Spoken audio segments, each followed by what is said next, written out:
Hai sahabat, selamat datang di channel Aski Movie. Semoga kita selalu diberi kesehatan dan dimudahkan dalam segala urusan, baik itu mencari pasangan bagi yang masih jomblo, mencari rezeki ataupun menyelesaikan semua masalah yang sedang terjadi. Dalam video kali ini, Aski akan membahas sebuah film yang menceritakan kisah pembunuhan berantai yang terjadi di kota Musori, di mana yang menjadi korban adalah anak-anak perempuan yang sedang merayakan ulang tahun. Siapakah pelaku pembunuhan dan apa motif dibalik pembunuhan tersebut? Penasaran? Yuk kita simak alur ceritanya. Suatu malam, seorang ayah sedang merayakan ulang tahun putrinya. Sementara itu, di luar, seorang anak laki-laki merasa iri dengan kebahagiaan tersebut karena ayahnya lebih menyayangi kakaknya. Ia tidak pernah diberikan hadiah, apalagi pesta ulang tahun. Sang ayah bahkan sering berlaku kasar dengan anak laki-laki itu. Hal ini membuat jiwa anak laki-laki ini menjadi tertekan dan memberontak. Karena kecewa, ia kemudian melenyapkan ayah dan kakak perempuannya.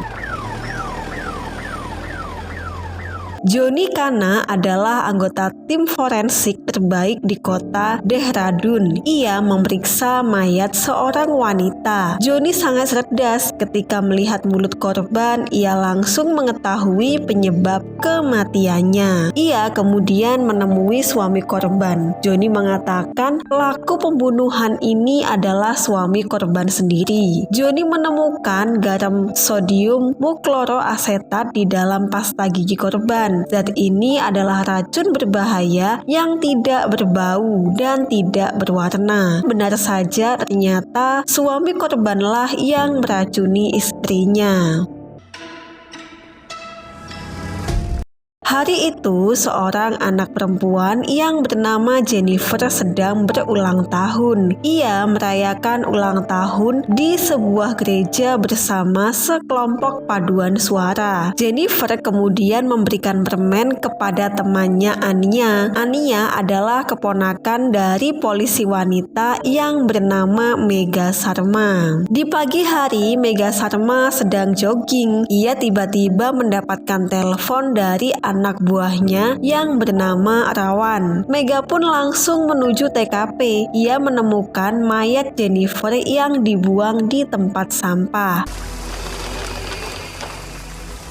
Setelah itu, Megha kembali ke rumah. Pada saat itu, Anya sedang membaca koran. Anya melihat foto pamannya Johnny. Ia sangat bangga karena media memberitakan kesuksesan Johnny dalam menangani sebuah kasus kejahatan. Saat itu, Megha terlihat kesal. Ia pun segera mengantarkan Anya ke sekolah.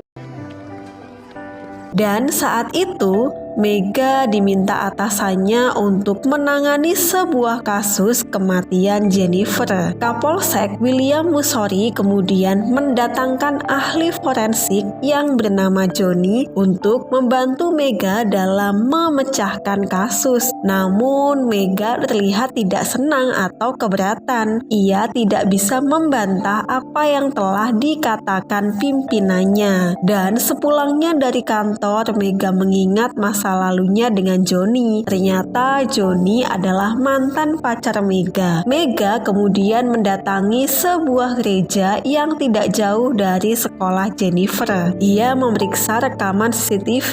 Saat itu terlihat tukang sapu bertubuh kecil sedang membersihkan gereja. Setelah itu, Jennifer dan orang tuanya masuk ke gereja bersama seorang guru dan rombongan paduan suara. Dan orang terakhir yang masuk ke dalam gereja adalah Anya. Ketika ditanya, Anya mengatakan bahwa ia ingin melihat paduan suara. Dan setelah acara selesai, Anya pun kembali ke sekolah. Selain Anya, Megha juga menginterogasi beberapa orang yang masuk ke dalam gereja. Di antaranya adalah orang tua korban. Dari keterangan mereka, Jennifer dan ibunya lah orang terakhir yang keluar dari dari gereja. Namun sesaat sebelum Jennifer dan ibunya meninggalkan gereja, Jennifer sempat kembali untuk mengambil botol minumnya yang ketinggalan. Saat itu rekaman CCTV memperlihatkan bahwa Jennifer melihat seseorang yang berdiri di samping gereja dan terlihat Jennifer mengenalnya. Bahkan ia juga melambaikan tangan kepada orang tersebut lalu bergerak mendekatinya. Setelah kejadian itu, Jennifer menghilang. Polisi mengecek area di samping gereja. Ternyata di sana tidak ada CCTV yang terpasang. Hal itu membuat polisi semakin kesulitan untuk melacak pelaku.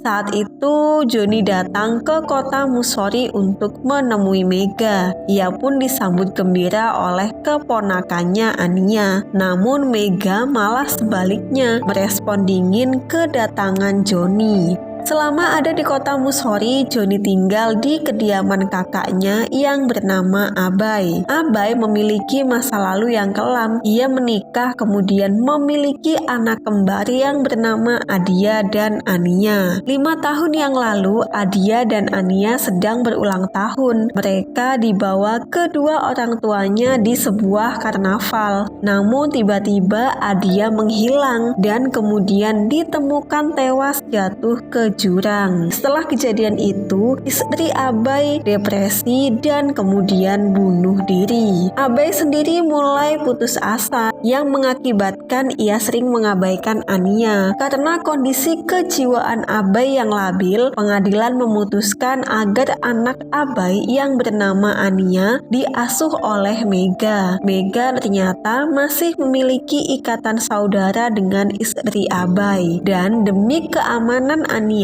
Mega melarang Abai menemui Ania karena Abai dianggap bisa membahayakan nyawa Ania. Sedangkan Ania sendiri menderita penyakit epilepsi. Saat kondisi mentalnya sedang terganggu, maka penyakitnya akan kambuh. Untuk menghilangkan trauma yang dia alami, Mega membawa Ania menemui psikiater yang bernama Dr. Anjana. Kemudian diperlihatkan Johnny yang sedang memulai investigasi dengan memeriksa baju korban. Setelah itu dilanjutkan dengan memeriksa tempat kejadian, dan berdasarkan hasil investigasi, Jennifer ditikam sebanyak 9 kali menggunakan pisau bergerigi di bagian belakang tubuhnya. Dilihat dari pola dan sudut tusukan, Johnny menyimpulkan jika pembunuh Jennifer menggunakan tangan kidal. Johnny kemudian membawa Mega ke gereja. Di sana ia menunjukkan arah pergerakan Jennifer saat ia keluar dari samping gereja. Saat itu Jennifer menyentuh sebuah batang besar. Hal itu ditandai dengan adanya lumut di kuku Jennifer. Lumut itu sama persis dengan lumut yang ada di batang pohon. Setelah itu Jennifer menuju ke belakang gereja dan masuk ke dalam terowongan. Johnny juga menemukan lumut yang menempel di gaun Jennifer, dan lumut itu sama persis dengan lumut yang berada di dalam terowongan. Terowongan sepanjang 200 meter itu memiliki ujung pagar yang terbuat dari kawat. Corak pagar tersebut sama dengan bekas goresan yang ada di pakaian Jennifer. Hanya saja Johnny tidak tahu kemana Jennifer pergi. Setelah keluar dari ujung terowongan, ditemukan luka di leher Jennifer, dan luka itu terjadi setelah Jennifer tiada. Menurut Johnny,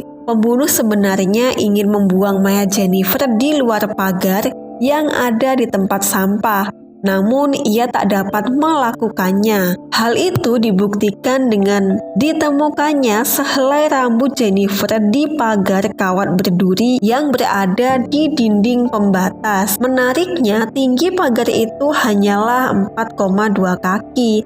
Namun pembunuh tidak bisa membuang mayat dari pagar yang serendah itu. Dari sini Johnny menyimpulkan bahwa pembunuh Jennifer adalah orang yang bertubuh pendek. Kemudian Mega segera menuju kediaman Charlie.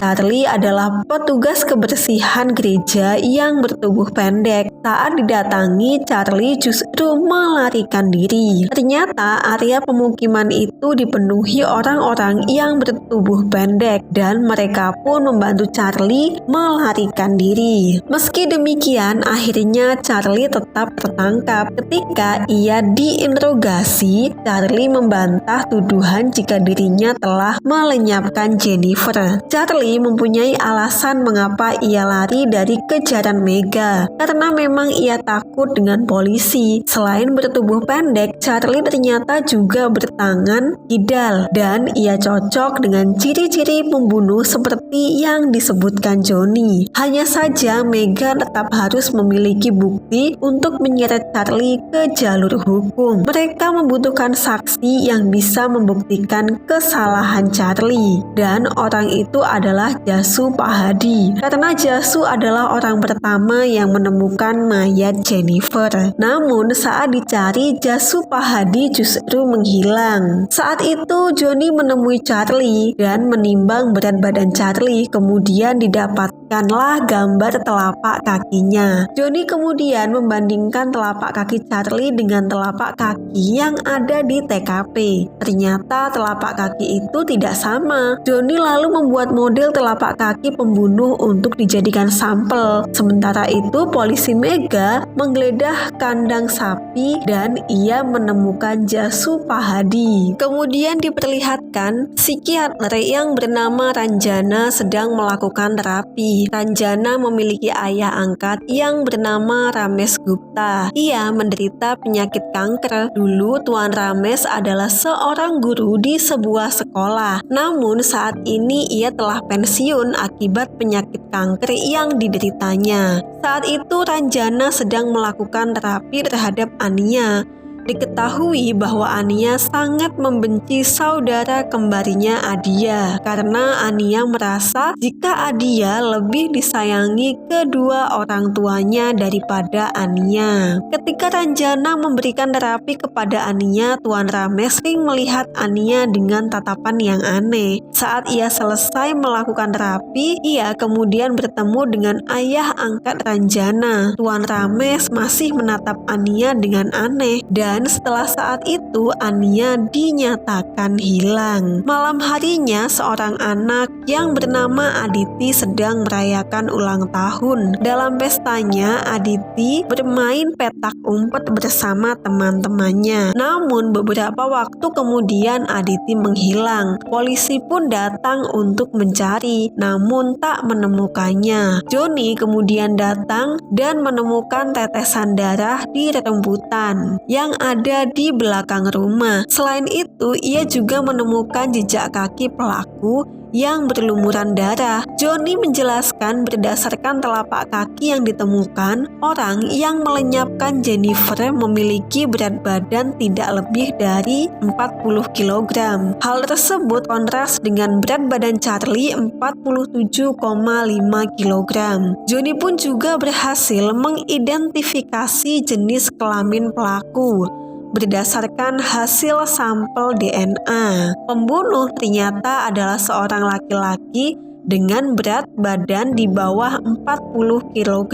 Itu artinya yang mereka cari adalah anak laki-laki berusia sekitar 10-12 tahun. Analisa Johnny ternyata benar. Hal itu diperkuat dengan kesaksian Jasu Pahadi. Pahadi mengaku melihat anak laki-laki membuang mayat Jennifer di tempat sampah. Pahadi kemudian menjelaskan ciri-ciri anak tersebut dan polisi pun kemudian mendapatkan sketsa wajah pembunuh. Polisi Megha kemudian menghubungi kepala lembaga rehabilitasi anak. Menurut keterangan kepala lembaga, 3 tahun yang lalu mereka pernah merehabilitasi anak laki-laki berusia 8 tahun karena ia melenyapkan orang tuanya. Ia bernama Rohan. Rohan kemudian menghilang dari pusat rehabilitasi selama 3 bulan terakhir. Kemudian berdasarkan bukti-bukti bukti yang dimiliki, polisi Mega segera menyampaikan kepada media jika pembunuh berantai yang telah melenyapkan anak-anak perempuan saat merayakan ulang tahun adalah Rohan. Saat itu tiba-tiba Ranjana menghubungi Mega,